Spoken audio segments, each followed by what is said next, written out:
रामपुर गांव में अरगूकन नाम का एक गरीब लेकिन ईमानदार किसान रहता था। वह दिन रात मेहनत करता था और अपने परिवार का पेट पालता था। लेकिन बारिश न होने की वजह से उसकी फसल खराब हो गई और उसे मजबूरन तब गांव के साहूकार से कर्ज लेना पड़ा। साहूकार की चालाकी।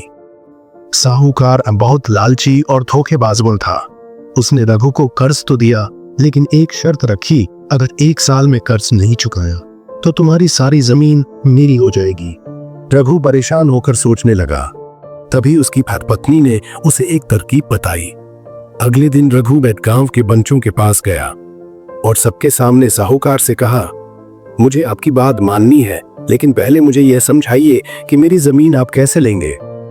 साहूकार बोला, तुम्हें एक कागज पर दस्तखत करने होंगे कि यह जमीन अपने लिए है।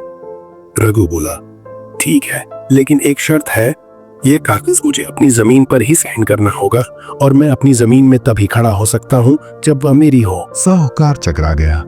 अगर जमीन अभी भी रघु की थी तो वह उसे जबरदस्ती नहीं ले सकता था, और अगर रघु कागज पर साइन कर देता तब भी वह अपनी जमीन पर खड़ा नहीं रह सकता था।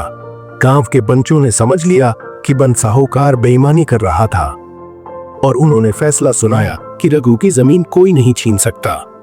सीख, बुद्धिमानी से कोई भी मुश्किल हल की जा सकती है, बस धैर्य और समझदारी रखनी चाहिए।